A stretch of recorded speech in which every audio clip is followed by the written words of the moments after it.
Olá, sejam muito bem-vindos ao podcast Terra do Yoga. Meu nome é Rafael Melo e estarei aqui com vocês, compartilhando diversos assuntos relacionados ao universo do yoga dentro e fora do tapetinho. Espero que o conteúdo desta plataforma sirva como fonte de inspiração, conscientização e te ajude a sorrir mais. Então desfrutem o episódio de hoje.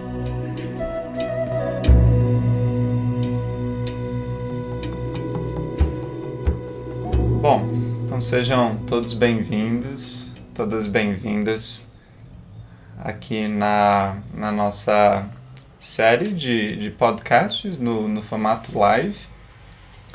E a sessão de hoje, o podcast de hoje, ele vai ser uma série de 3 podcasts, sendo que esse primeiro é sobre ética. Então, o tema desses 3 podcasts é a maestria de ensinar yoga para iniciante. É algo que, desde julho, eu meio que tenho interagido com algumas pessoas, perguntando como é ser um aluno iniciante ou como é ensinar yoga para iniciante. E aí, a gente aproveitou esse gancho para estar aqui no podcast compartilhando um pouquinho o que eu penso e o que essa convidada ilustre de hoje pensa. Então hoje eu estou aqui com a minha mãe, participando aqui desse primeiro podcast. O podcast 0 foi a introdução do que seria esse podcast. Eu falei um pouquinho sobre mim, falei um pouquinho sobre ela.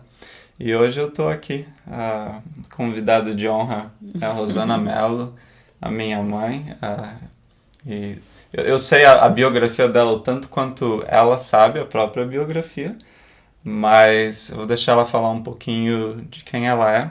Então, mãe, fala um pouco sobre você, sobre onde yoga começou na sua vida. Lembrando que a gente tem 1 hora. Que é a minha dificuldade, Eu gosto muito de falar. Quem me conhece sabe bem disso, Primeiro quero agradecer ao Rafa por poder estar aqui, falando sobre algo que tanto eu quanto ele amamos, que é o yoga.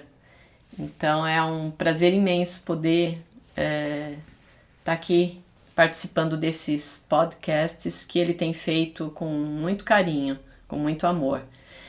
E, bom, falar de mim é uma longa história, mas eu vou tentar resumir ao máximo o que foi a minha trajetória com o yoga. Eu me lembro que na minha adolescência, aos 14 anos, 15 anos, eu voltava da escola e tinha um programa de yoga na TV Cultura e eu ficava assim encantada com aquele som tranquilo, com aquelas posições todas, e acho que ali foi o meu primeiro despertar. Eu nunca tive ninguém na minha família que me mostrasse sobre vegetarianismo, veganismo, sobre yoga. Eu tive uma mãe tenho uma mãe, que sempre foi muito espiritualizada, então ela sempre me ensinou sobre espiritualidade. Mas sobre o yoga em si, foi algo que eu acho que eu carreguei de outras vidas e que em um determinado momento eu despertei para isso. E foi maravilhoso, porque em um determinado momento aquilo de novo veio à tona dentro de mim. Foi quando eu conheci o movimento Hare Krishna. Quantos anos você tinha, mais ou menos? No Hare Krishna? Quando você conheceu. Mais ou menos uns 18 anos. Eu fazia cursinho, era bem próximo. Cursinho para entrar na faculdade, Era o Anglo naquela época. E eu fazia o cursinho e ali do lado tinha um movimento Hare Krishna, tinha um dos locais.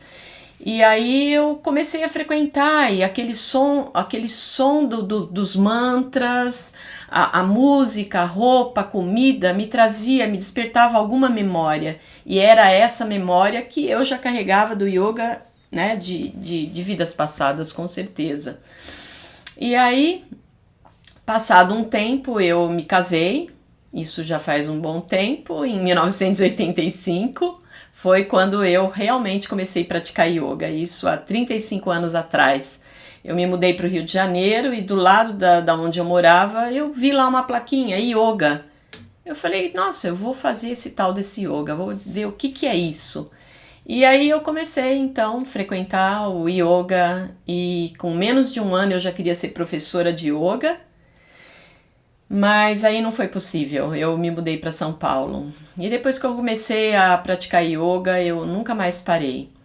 Depois eu me mudei para São Paulo e fiquei grávida do Rafa. Comecei a fazer um novo curso e por incrível que pareça, eu fui uma aula ou duas e daí eu me mudei para Santa Catarina. E lá em Santa Catarina eu tive o grande prazer de conhecer uma professora muito especial que marcou muito a minha trajetória com o yoga, que eu sempre falo dela com especial carinho, que é a Laura Packer. E aí eu conheci, né, a casa de yoga naquela época, e aí o meu despertar assim espiritual e no caminho do yoga ele foi se aflorando cada vez mais. E aí eu comecei a fazer um novo curso de yoga, era em Curitiba. Mas quando eu conheci de perto esse curso de yoga, eu falei, poxa, eu esperei tanto tempo da minha vida, eu não vou queimar a minha ficha com esse tipo de curso, porque eu não tinha gostado, né, de como o professor estava se comportando. Era um curso, né? Nutella, não era raiz. Não, então, aí eu falei, não, eu esperei tanto tempo, eu não quero fazer esse curso, uma coisa de os alunos, mestre, o professor, sentem aqui meus discípulos perto de mim. Eu falei, nossa, isso aqui é uma baboseira pra mim, eu não esperei tanto tempo pra isso, yoga pra mim não é nada disso, né?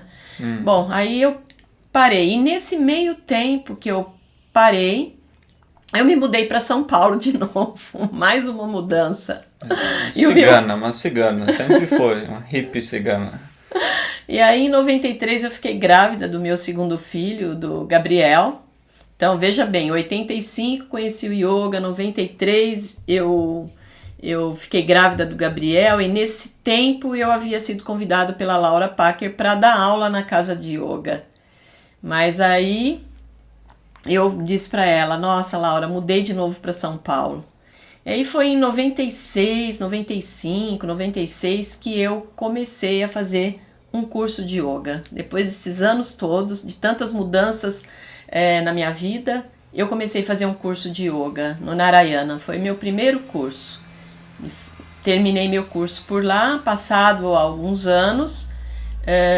Nesse meio tempo eu conheci uma outra professora que influenciou bastante a minha vida, não só a minha vida, como a vida dos meus filhos, porque eles começaram também a praticar yoga lá, e que foi a Carmen Pérez, que também trouxe uma grande influência no meu caminho. Eu comecei a fazer aula de yoga lá para professores, né, de yoga. E então daí também depois disso eu fui fazer um curso intensivo com o Yogi Hari, que a Laura Packer trouxe dos Estados Unidos para o Brasil, lá na Chakarananda Ashram.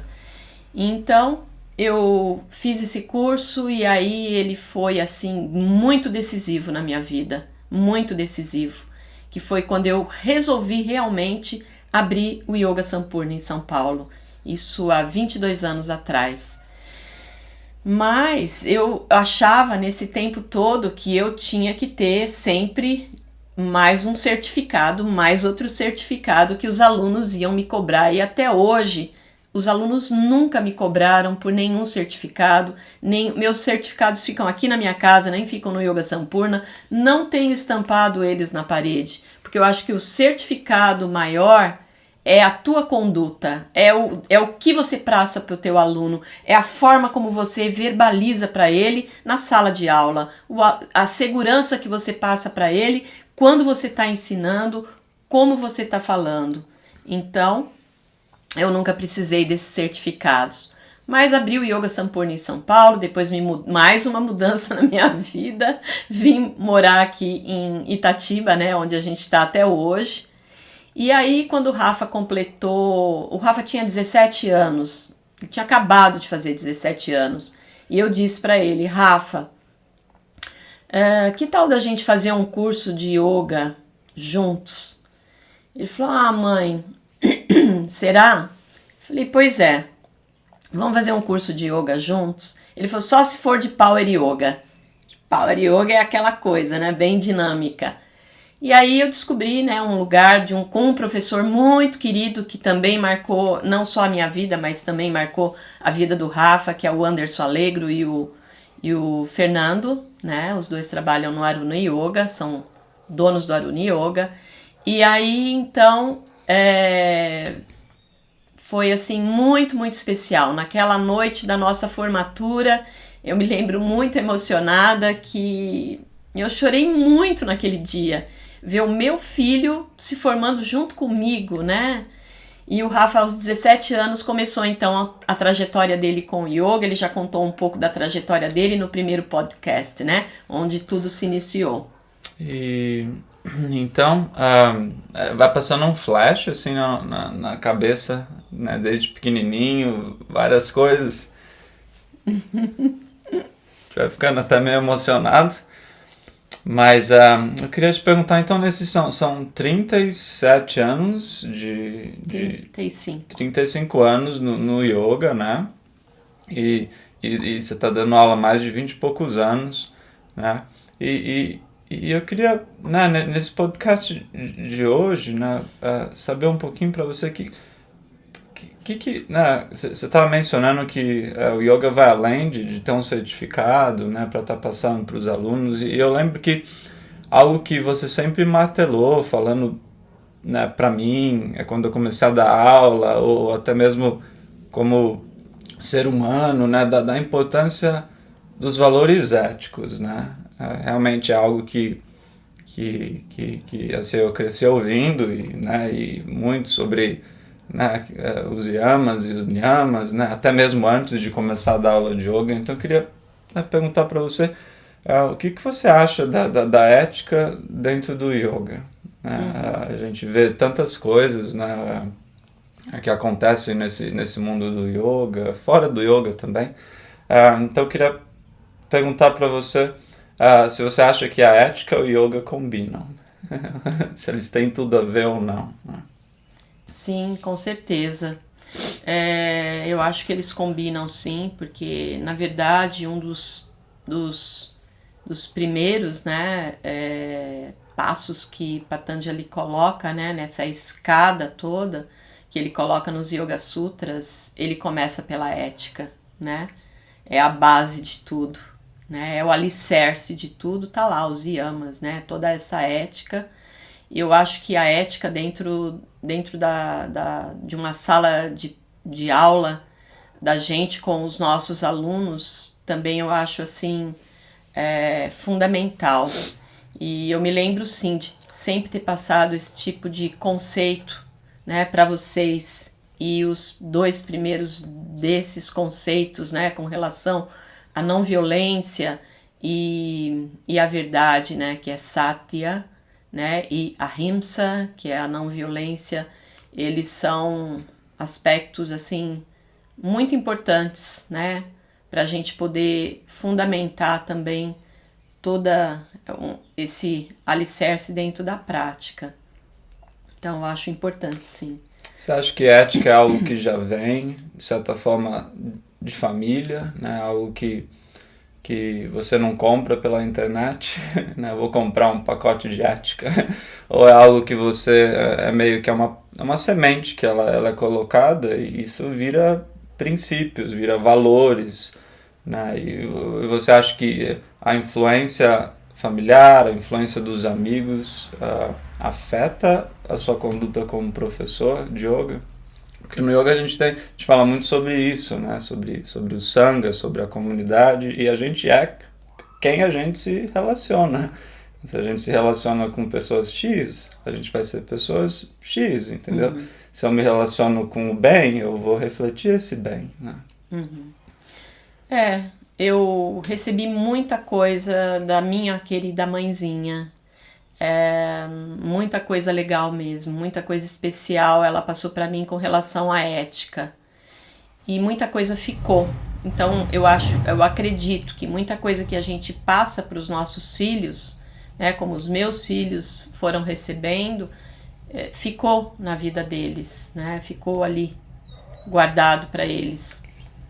Mas eu acho também que se a gente está aberto para o conhecimento, se a gente também está aberto para o aprendizado, em algum momento da nossa vida algo pode chegar e algo pode aflorar também, né? Eu acredito nisso, que muita coisa que eu também fui aprendendo dentro do yoga foi chegando para mim na minha vida através dele. Eu fui lendo, eu fui fazendo diversos cursos e várias coisas, e aquilo foi me fazendo refletir, foi me fazendo questionar, foi me fazendo aflorar aquelas qualidades como professora de yoga e como aprendiz também, né? Como aluna também, porque eu acho que isso é uma coisa constante.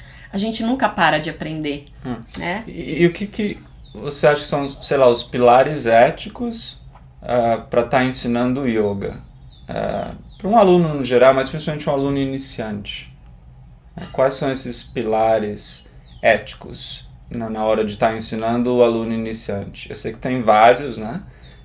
Mas a gente, como professor, a gente está sempre ali, né? no spotlight, né? Todo mundo está olhando para a gente. Né? Então, a gente sabe que se a gente faz coisa maravilhosa, todo mundo fala. Se você faz também alguma coisa, tipo, né, meio estranha, né, todo mundo também fala, né, e às vezes é um estalar de dedo para arruinar. Eu acho que a verdade, né, eu acho que um professor de yoga tem que ser muito verdadeiro com aquilo que ele está passando, tem que ser condizente aquilo que ele passa, né? Então eu acho que isso é fundamental para professores de yoga, né? Você é vegetariano ou é vegano, mas eu como carne de vez em quando. Não, você não está sendo verdadeiro, né? Ou então seja verdadeiro. Olha lá. Seja verdadeiro.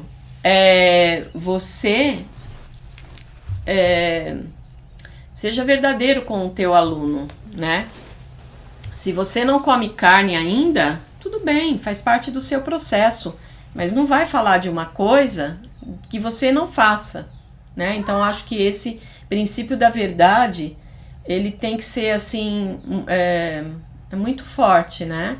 Eu dei apenas um exemplo, mas tem muitas outras coisas relacionadas com essa questão, né, da verdade, né? Você falar uma coisa para o teu aluno que você não faz. Com certeza, eu acho que assim, o aluno, ele espera muito do professor e ele põe o professor às vezes como um deus, né?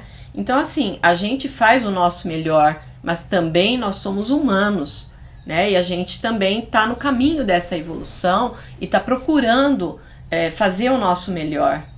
Então, não endeusem os seus professores. Porque né? Normalmente quem colocou o professor no pedestal foi o aluno, né? Então se o pedestal cai, o aluno vai cair junto, né? Então não tem como cair só o professor, entendeu? O aluno vai cair junto porque quem colocou ele lá foi o aluno, né? Foi a aluna.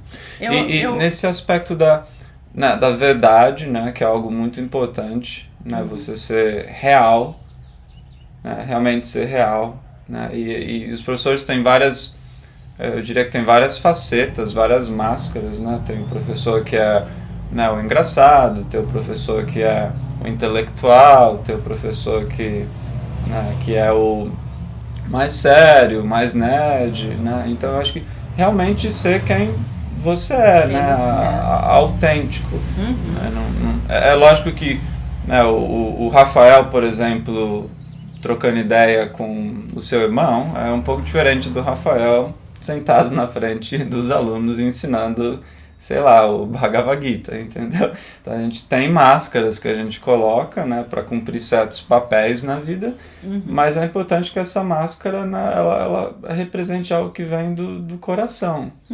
Né? E eu lembro você falando, tipo, né, ou outros professores falando, né, o Richard, né, Freeman e outros falando, quando você ensina com o coração, né, o coração ele não mente, né, o coração ele é a mente ela mente, mas o coração ele não mente, né. Então, eu acho que isso já é uma grande forma de você já seguir um pouco a ética. Eu acho que essa questão também do ensinar com simplicidade, né? A gente vê muita gente por aí, assim, com o ego muito cheio, né? Então, acho que ser humilde também, eu acho uma qualidade bem importante pro professor do yoga, professores, né, de yoga e, enfim, para praticantes. Você ser humilde na sua forma de passar o conhecimento, né, a simplicidade de passar esse conhecimento. É, e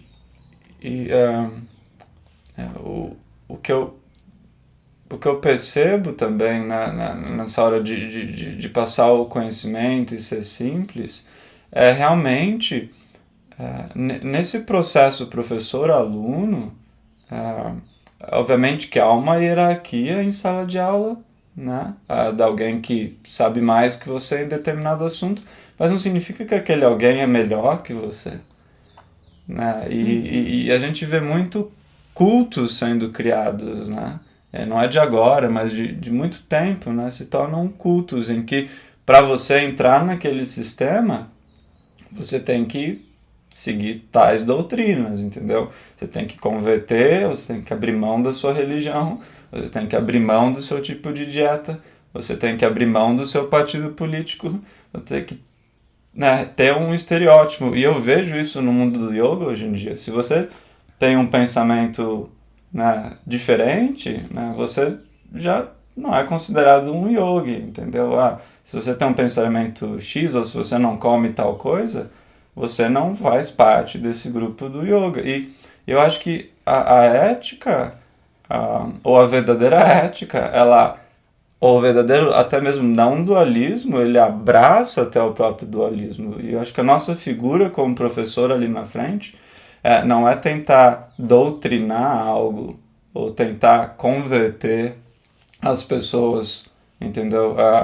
E isso eu acho muito lindo o Dalai Lama, por exemplo, ele falando, ele não quer converter ninguém ao budismo, entendeu? Não, mas ele quer que haja esse diálogo entre, né, religiões diferentes, né, e pessoas diferentes, né, e a gente vê esse extremo às vezes rolando, né, às vezes não, bastante rolando hoje em dia, né, que, né, se você pensa de um jeito, muito bem, vem pro meu time, você vai ser meu aluno, mas se você não pensa do meu jeito, não seja o meu aluno, entendeu?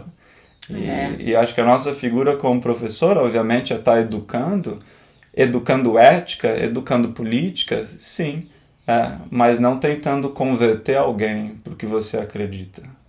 Eu acho que a gente tem que ser muito cuidadoso. Eu, por exemplo, sou vegetariana. Entre o vegetarianismo e o veganismo já são 30 anos, né?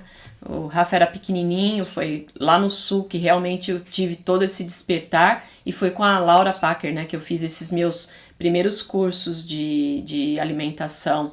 Então, mas quem me conhece sabe muito bem, claro, no meu Instagram, no meu Facebook, eu acabo colocando sempre segunda sem carne, mas quem me conhece como professora dentro da sala de aula, eu não fico toda hora, olha, para você fazer yoga, você tem que ser vegetariano, você tem que ser vegano, eu não fico colocando a minha bandeira assim claramente. Todo mundo sabe o que eu sou, mas eu não fico obrigando, e nem meus filhos, porque os meus filhos viraram vegetarianos porque eles quisessem. Eu chorando fazia carne para eles, porque eu falava, não, é o meu dharma de mãe, né? Eu tenho que estar cozinhando. E aí, Gabriel virou primeiro, acho que aos 16 anos, e o Rafa depois, um pouco depois, mas por vontade deles, né? Não que eu ficasse todo dia martelando, né, Rafa, na cabeça deles, vocês têm isso, tem que aquilo. A única coisa que eu fazia com o Rafael, vou contar o meu segredinho, toda semana, você tem que ir para aula de yoga. Com 10 anos, gente. Com filho pode ser doutrinado.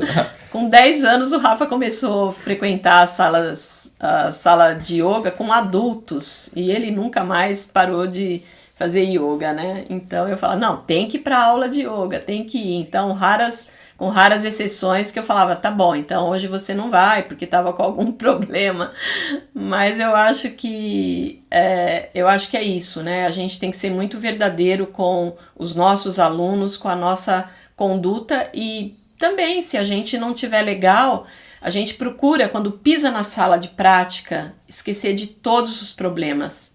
Eu procuro fazer isso. Eu posso estar com problema, eu posso estar com dor, eu posso ter passado por qualquer coisa, mas o meu aluno tem que ter o meu respeito. E quando eu chego ali na frente, eu realmente estou inteira e totalmente concentrada nas coisas que eu estou falando. Então, ética e respeito caminham lado a lado. Sim.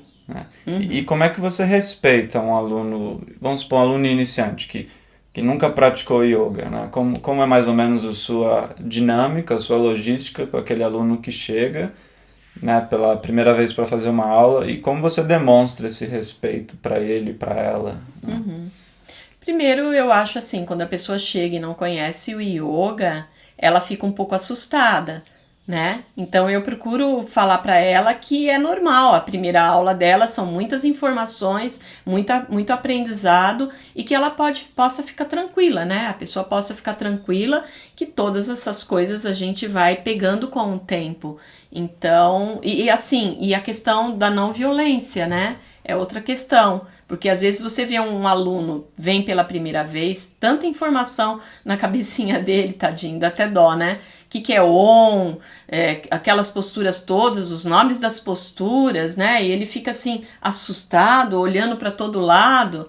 Então, primeiro você tem que tranquilizar, né? Ó, vai no seu limite, né? Porque o aluno vai ver outros alunos mais adiantados fazendo outras coisas e vai querer copiar. Não, cada um tem o seu limite dentro da sala de prática. Porque o budismo tem esse jargão assim constante que ele diz para tratar todas as pessoas como se elas fossem suas mães. Inclusive, uma vez um professor meu de budismo disse que ele gostava de andar no metrô de Nova York, e imagina, porque tem cada gente louca, né? E imaginar que todas aquelas pessoas que você está vendo são suas mães, né? Foram suas mães ou são suas mães, né? Então, quando você tem o aluno ali iniciante praticando, né? E você realmente tratando ele com respeito, né? Eu lembro que uma vez eu estava numa aula de yoga e isso ficou muito marcado para mim. E tinha um aluno iniciante praticando. Era uma turma mista, né? Eu já praticava há muitos anos. E esse aluno, ele era um aluno muito cru, então ele não tinha consciência corporal alguma, né? O que vai acontecer. Falava os nomes das posturas em sânscrito, ele não entendia, entendeu? O que mais? Ele não estava com uma roupa assim tão apropriada, né? Mas ele tinha um bom coração. Eu lembro que, na época, o instrutor responsável deu um apelido para ele e ficou tirando sarro dele. Hey, yellow t-shirt. Hey, camiseta amarela. Você de novo. Você fez isso errado de novo. Você não sei o que lá. Ou seja, estava realmente cutucando o ego dele, né? Mas em até que ponto o dharma de um professor ensinar e cutucar o ego do aluno não é maior do que o próprio ego do professor de querer mostrar ser autoridade e deixar uma outra pessoa à sua frente de uma forma vulnerável. Entendeu o que eu quis dizer? Eu acho... Em que forma que... Porque como professor, às vezes ali na frente, você tem que, tipo... Não toda vez, né? Mas de vez em quando você mostra alguma coisa ali para inspirar eles, entendeu? Mas se toda vez você fica ali na frente, tipo... Olha o que eu faço... Ou o aluno não fez isso ou não fez aquilo... Isso também isso vira o lado do... Né? Da onde que é o ego, né? Eu acho isso super importante, né? Eu não gosto de constranger os meus alunos. Quem está fazendo aula comigo no online sabe disso. Eu não gosto nem de falar, fulano faz isso ou faz aquilo. Tô com uma aluna grávida que para ela, de vez em quando, eu preciso estar falando, né? Ó, não faz tal postura ou aquela. Ou então, eu relembro num conjunto. Quando eu tô numa sala de aula que o meu aluno tá ali do lado, para não constranger, especialmente o aluno que veio na primeira aula, que já tá passando por tantas dificuldades daquela primeira aula, né, que a gente sabe como é, todo mundo já praticou pela primeira vez e sabe como é isso, eu procuro deixar ele super à vontade, eu não vou ficar corrigindo ele o tempo todo, ainda mais se for a primeira aula, eu vou deixar ele bem à vontade, deixa ele na dele, deixa ele fazer aquilo que ele tá fazendo, entendeu? Claro, se for uma coisa que eu sei que a pessoa tem uma pressão alta, ela já me contou, eu já conversei com ela antes da aula, já cheguei perto dela, já perguntei se tem algum problema fisicamente, eu tenho pressão alta e vou deixar ela fazer uma postura invertida, principalmente na primeira aula, sem conhecer, meu Deus, isso não é nada ético, né? Então eu preciso, assim, ter muito cuidado com relação a isso. E eu não gosto de constranger o meu aluno.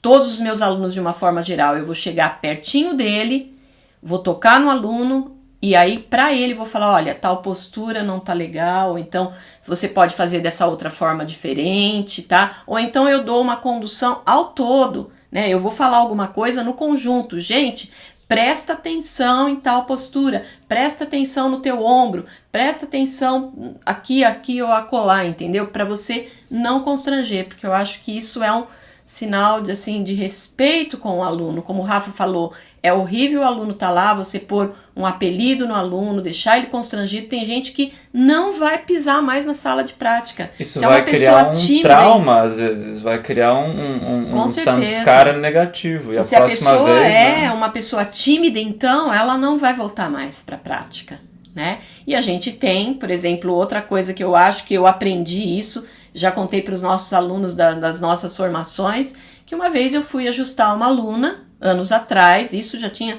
se passado muitos anos, nunca tinha acontecido isso comigo. Quando eu cheguei perto da aluna, que eu fui tocar nela, ela falou, tira minha mão de mim. Ela tinha, sim, um problema neurológico e tal, né, psicológico, e daí eu assustei, assim, na hora, e ela falou, não, põe a mão em mim. Falei, ok. Então, assim, outra dica legal de respeito é você perguntar se a pessoa... depois dessa, então, eu sempre, quando eu chego próximo do aluno, eu pergunto. Tem escolas, né? Eu posso te tocar, né? Eu posso te tocar? Não tem problema. Não, claro, pode. Como que eu vou me enxergar se eu estou fazendo o exercício certo ou não? E tem escolas hoje em dia que você tem uns cartões e você coloca esses cartões do lado do seu match, mostrando se você quer ou não ser tocado. Então você não precisa nem perguntar para a pessoa, ela já deixa o cartãozinho ali. Uma boa ideia também. E isso também é muito cultural, né?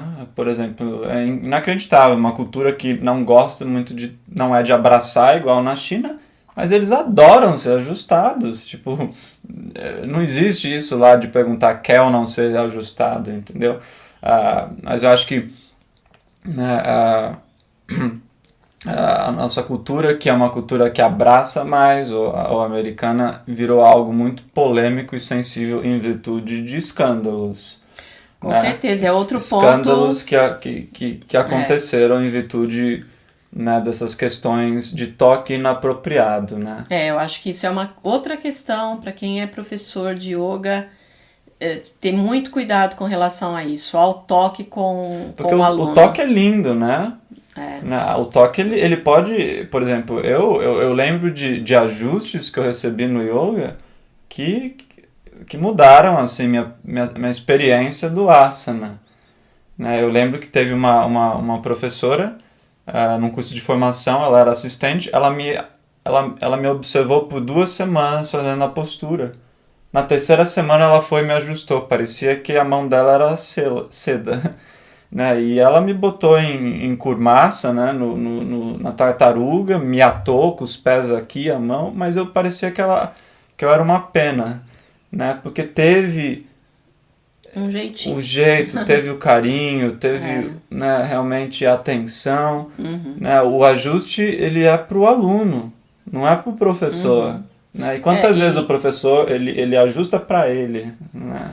E a questão do ajuste, ele tem várias questões, né? Então, esse ajuste tem onde você toca, tomar cuidado com as partes íntimas, né, do teu aluno, seja homem ou mulher, você pode estar constrangendo a pessoa, né? Então, essa é uma... Ou então pode dar uma outra coisa, né? Tem um outro lado do toque, né? Ah, será que o professor tá me tocando? Ele quer alguma coisa comigo, né? Isso, de forma alguma, a gente quer que passe essa mensagem na cabeça do aluno. Não, Né? com certeza. A gente, obviamente, não pode, né, controlar o que o aluno vai pensar, né? Eu já tive, no passado, alunas que fantasiaram coisas, né? E aí elas até falaram coisa pra mim, eu nunca mais ajustei elas, entendeu? Esse é um dos cuidados do ajuste, né? Primeiro tá passando alguma coisa e depois assim, também, claro que tem gente que quer ser ajustado o tempo todo na aula e você tem uma sala, sei lá, de tantos alunos, 20 alunos, 15 alunos, normalmente 100, são os né? piscianos, né? Os cancerianos, né? Que querem a sua atenção. Então também cuidar com... A gente tem que ter todas essas habilidades numa sala de prática, né?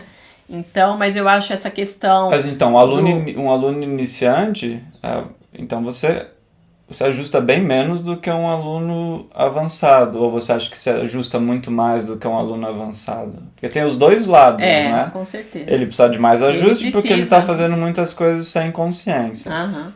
Mas, ao mesmo tempo, se você ajusta ele muito, ele vai se sentir... Tem que ter uma dosagem, né, gente? Eu acho que é isso. Tem que ter o caminho do meio, né? Se ajusta demais, porque você está ajustando esse aluno demais, ele vai se sentir constrangido na sala de prática. Se você também não ajusta, ele vai falar, nossa, o professor não está dando atenção para mim. Então tem que ter um caminho do meio, nem ajustar tanto e nem mais e nem menos, né? Você tem que estar atento ali àquilo que você está fazendo. Então, primeiro seria se o aluno ele quer ou não quer ser ajustado, que é o mais importante. Que é o mais importante, eu acho, chegar perto do aluno e eu pergunto, antes gente. Da aula é mais interessante, se ele tiver, por exemplo, o aluno iniciante, ele chega, você troca uma ideia com ele, fala, se der tempo, no né? yoga a gente costuma ajustar, é o ideal, se você né? se sente confortável ou não, né? Mas o que acontece é que às vezes não dá muito tempo, você dá 2 aulas seguidas, né? Então às vezes você não tem muito tempo, se o aluno chegou em cima da hora, você está já começou a tua aula, às vezes não dá tempo. Mas chega pertinho dele, mesmo que a aula iniciou, chega pertinho dele, né? E pergunta, olha, eu gostaria a gente tem no yoga, fala rapidinho, né? Eu posso te ajustar? Nossa, não vai ter uma pessoa que vai falar não. Até hoje não tive. A não ser com exceção desta pessoa, que aí, por exemplo, outra coisa também que acontece muito em sala de prática é com relação a yoga em dupla. Tem pessoas que não gostam de yoga em dupla. Eu já tive em sala de aula muitos anos atrás. Né? Eu acho que tá tudo... A pessoa falou pra mim, da próxima vez que você der uma aula em dupla, eu vou sair da aula, eu não vou fazer. Tudo bem, é o direito dela. As pessoas têm que escolher, se sentir à vontade, né? Porque pessoas tímidas às vezes se sentem constrangidas de tocar o outro, né? De fazer yoga ali em dupla. E a gente tem que respeitar as escolhas. Então, yoga em dupla não é uma coisa que eu dou toda semana, mas às vezes, cada 1 mês, 2 meses, assim, de vez em quando a gente dá. E respeitando o limite da pessoa. Então, primeiro saber se ajusta ou não ajusta, depois quando tocar, né? Aonde tocar. Com certeza. E por que tocar, né? Quando, né? Tocar, aonde e por quê. E porque também você não vai ficar tocando toda hora o teu aluno, que aquilo também vai ficar bom, e afinal uma coisa de contas, muito... a prática é para ser uma prática individual, é para você saber se ajustar, né? Não então, ter alguém para ficar ali tudo, né? Você só vai tocar também no aluno quando realmente precisar, não precisa toda hora estar a aula inteira tocando em todos os alunos, né? Você vai escolher alguns e também não vai pegar aquela pessoa para Cristo, né? Aquele aluno ele não faz certo, então toda aula você pega nele, toda aula você ajusta aquele aluno. Eu acho que isso acontece também no yoga, principalmente com alunos iniciantes. Essa vontade tanto de ajudar que é igual o seu filho, que você não deixa ele cair, né? Igual o filho pequeno que, não, né? Não põe essa roupa, não pode pegar o ventinho, não pode tomar um gelado, o pé no chão vai pegar gripe, né? E você tenta microgerenciar tudo, e na verdade quando você microgerencia tudo, tipo, né? O aluno ele vai passar por perrengues no começo. Ele não vai saber, né, como fazer o asana perfeito. E faz parte desse processo. É lógico que ele está fazendo algo que ele pode se lesionar, é lógico que você vai lá. Mas tentar microgerenciar tudo, né, você acaba tirando essa liberdade dele simplesmente, né, curtir, né, focar na respiração. E tem coisas mais importantes, né? Com relação também a Porque essa aí é o questão... seu ego, né? Você querendo tudo, né, sob controle, não existe E por isso, falar né? em ego também, outra coisa que eu tô me lembrando aqui é com relação a não roubar, né? Essa questão do professor se sentir estrela, tá lá na frente querendo a atenção de todos os alunos e fazendo aqueles asanas todos mirabolantes, querendo que os alunos, né, se foco ali para ele. Eu acho que é outra questão, assim, muito legal, assim, para estar lembrando para quem é professor, porque claro que você tem que, às vezes, parar, se você tem uma turma, né, por exemplo, eu dou aula para todos os níveis, né, então de vez em quando eu quero dar um asana mais elaborado, então eu tenho que parar, demonstrar aquele asana, passo a passo dele, ou então chamar algum aluno que faça aquele asana, porque o professor tem que ser humilde também, a gente falou disso no começo, da humildade, né, de falar, olha, eu vou até esse limite, esse asana eu não faço, mas tem alguém na sala que vai fazer por mim e tá demonstrando, aí tudo bem, entendeu? Você tá mostrando aquele asana para o teu aluno, que é mais elaborado, um pouquinho mais avançado. E claro que você vai dar todas as opções, se você tem uma turma mista, né? Também porque senão você vai deixar o teu aluno que iniciou, ou então que não chegou naquele nível para fazer o asana, muito triste, né? Ele vai ficar muito frustrado de não conseguir. Falar, não, tudo bem, uma hora você vai, se você não conseguiu, tá aqui todas as variações, opção 1, opção 2, opção 3, opção 4. Então o foco da aula não é o professor, é o aluno, Que é o né? aluno. Isso a gente tem que estar muito claro. Né? Quem é professor E é lógico tem que estar muito claro de vez isso. em quando é legal mostrar uma variação para eles entenderem o que eles, né, e se você continuar praticando, pode ser que rola isso, mas se chega uma aula nível 1, vamos supor, e você vai ficar demonstrando posturas nível 3, entendeu? Tipo, tá na cara que, né, você quer, olhe pra mim, né, olhe o que eu faço, olhe o que eu consigo fazer. E na verdade a esteia, né, é não roubar, ou seja, você está roubando o espaço que não é seu. Não, que Você é está lá dele. só como um canal para servir os seus praticantes, para eles terem a experiência, não é Isso verdade? é uma coisa que eu aprendi muito, que eu sempre lembro com muito carinho com um dos meus professores, que é o Anderson Allegro. Ele sempre falava, quando o aluno vier querer te pôr num pedestal, que aula maravilhosa, como você é sensacional, nossa, hoje tudo que você falou na aula foi pra mim. Aí o professor, né, fica todo com a bola cheia. Ele falava sempre assim, fala para o seu aluno, eu estou a serviço do yoga. E, gente, isso é muito verdadeiro, desculpa, eu fico emocionada às vezes com alguma coisa. A gente está a serviço do yoga. Para esse yoga de tantos mil anos, ele não se acabar, ele não morrer. A gente quer passar o melhor que a gente faz, mas alunos, a gente é humano também, a gente está no caminho, né? Mas uma coisa bacana é isso. Passa esse yoga com simplicidade, com humildade, não deixa teu ego tomar conta. Você, professor, está a serviço do yoga, está servindo o yoga, está servindo cada um dos seus alunos. Uma outra coisa que um outro professor dizia também, um professor muito legal, que também fez parte da minha caminhada, veja Deus no seu aluno. Andrés Denútil, de Campinas. do Ishvara Yoga. Veja Deus em cada aluno, sabe? É olhar para o teu aluno e ver que ele é esse Atma, é esse Purusha, é esse Deus que está ali na tua frente, que você está servindo ele com muita amorosidade. E os alunos precisam muito de amor. As pessoas no mundo estão muito carentes de amor, gente.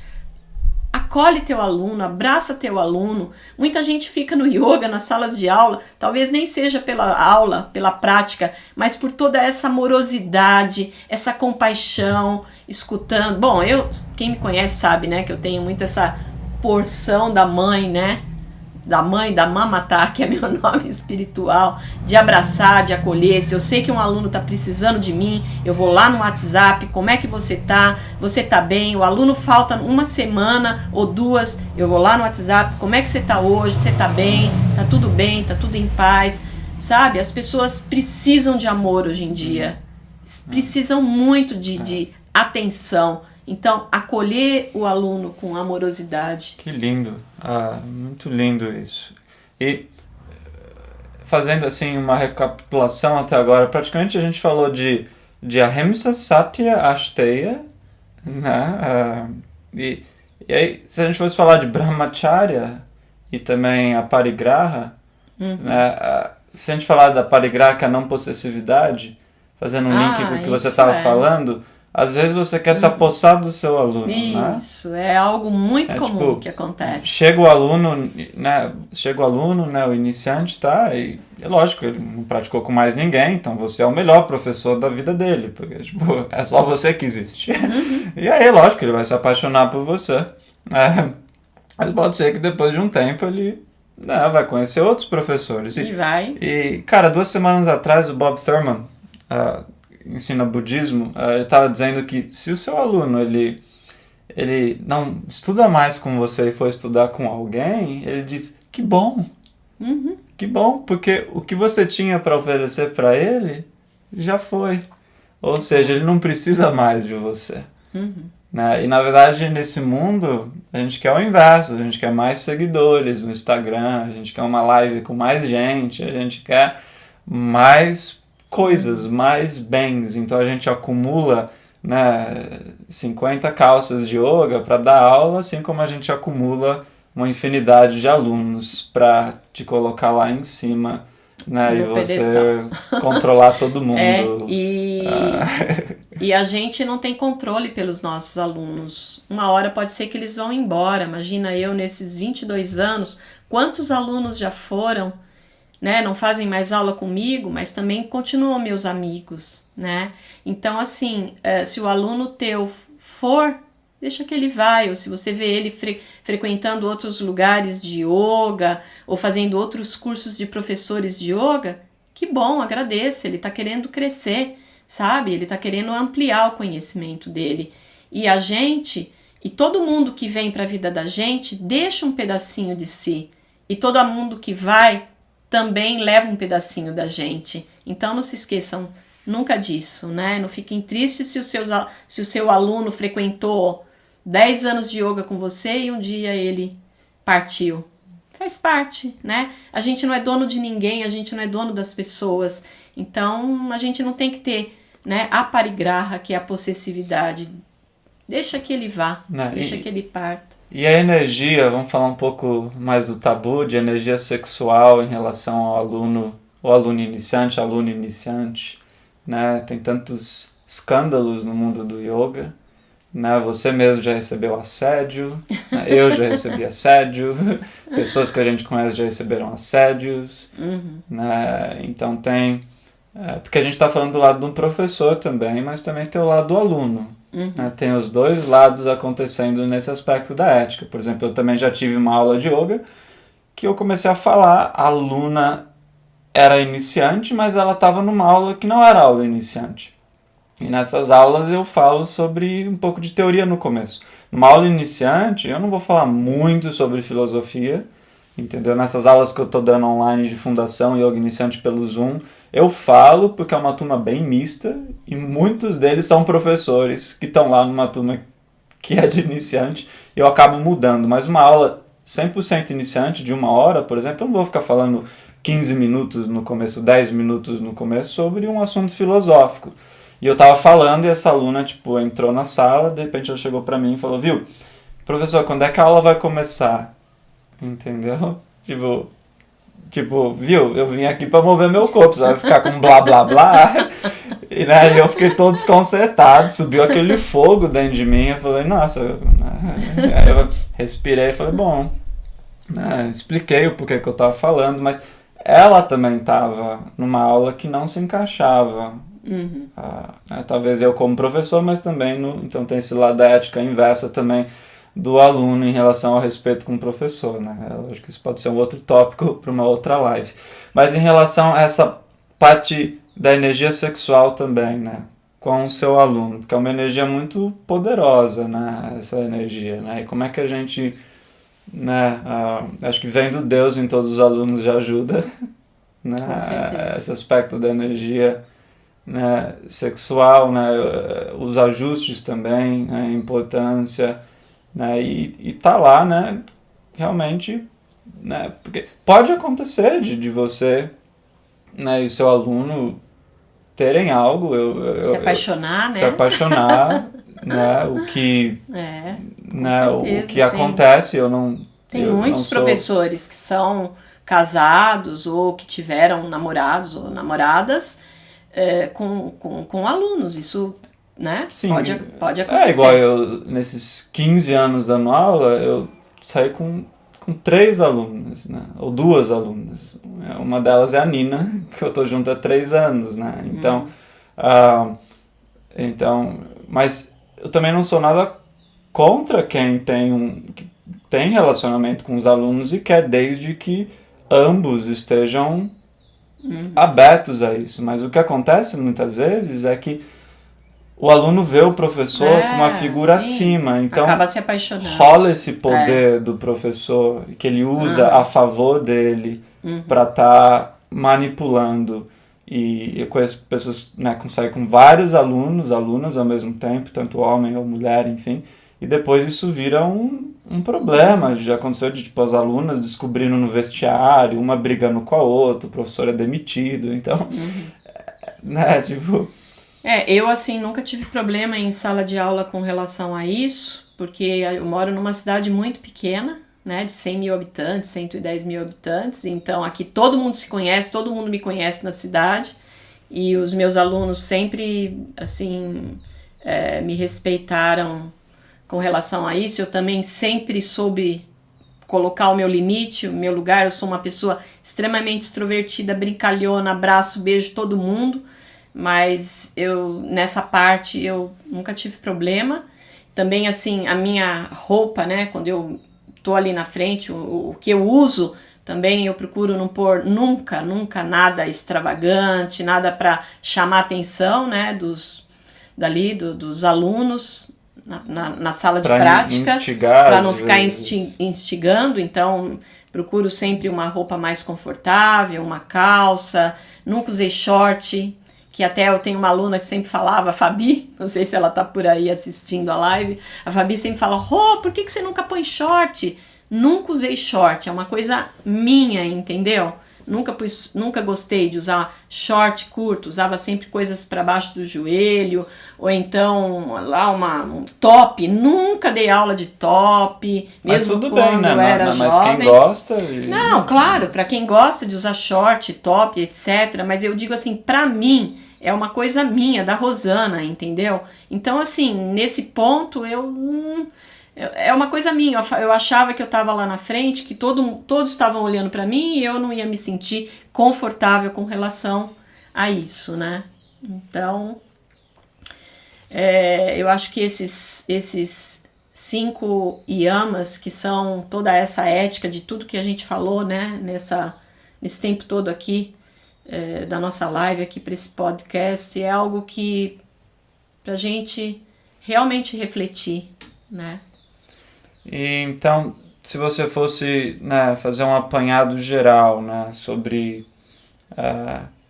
essa maestria de ensinar yoga, né, no caso para iniciante, né, a ética, né, como você resumiria talvez em uma frase ou algumas frases, o que é principal, né, de um professor, de uma professora de yoga, da ética para estar passando para eles, né?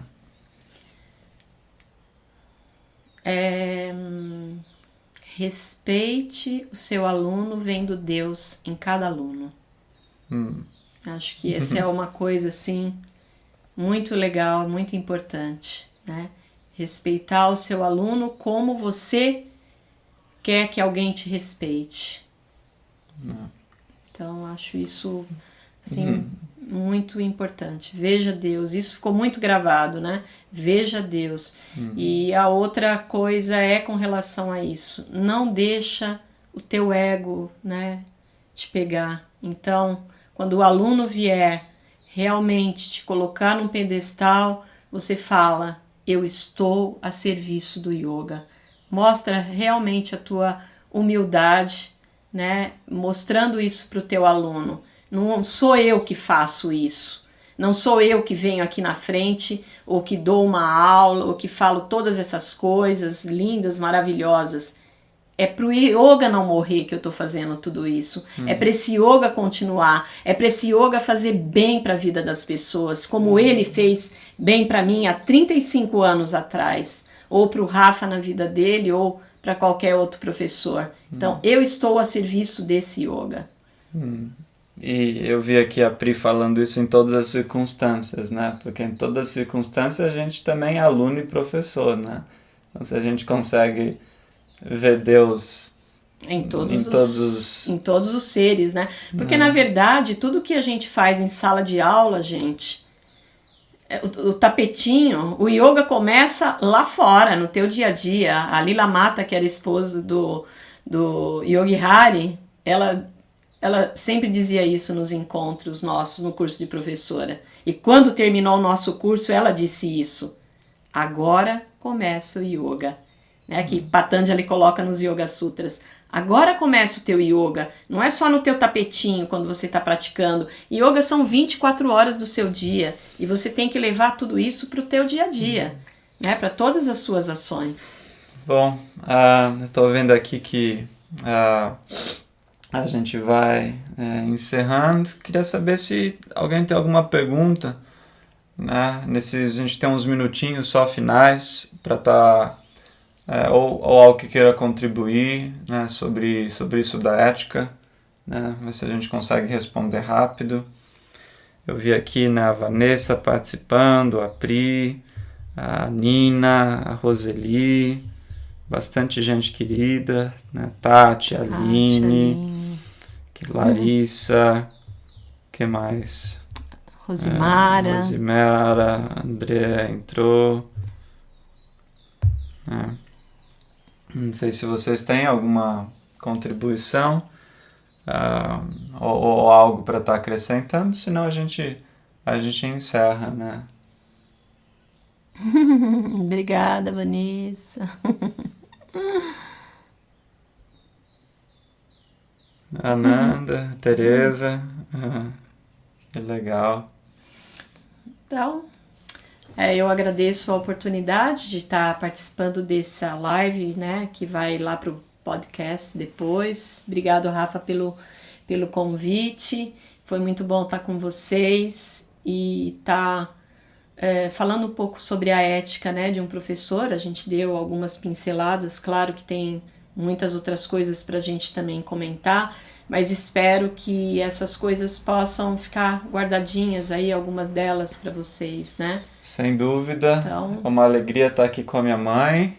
A gente vai estar tendo mais 2 lives, né, da maestria de ensinar yoga para iniciante, falando, né, essa foi de ética, outra vão ter, né, as dúvidas frequentes, né, uma também sobre metodologia, vão ser nos próximos 2 sábados. Então dentro aí de 2 semanas a gente vai ter esses podcasts também no ar, eles vão estar seguindo em todas as plataformas aí, para vocês estarem acompanhando, compartilhando com quem vocês gostam e também não gostam, porque ética é bom para também quem você não gosta de escutar. Então é isso, mãe, uma honra, uma alegria. Para mim muito também. Obrigado, gratidão a vocês todos. Obrigada. E a gente se vê em breve, né, em mais uma série do podcast. Então, beijo A vocês, valeu André, quem mais? Vanessa, Tati, Pri, todos vocês. Obrigada a vocês todos por estarem com a gente. Gratidão, Rafa. Beijo. Namastê.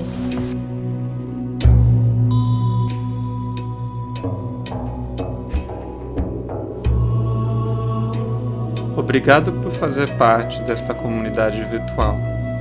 Aproveite e se inscreva no meu canal do YouTube e siga o meu perfil aqui no seu streaming favorito. Grande abraço e até a próxima.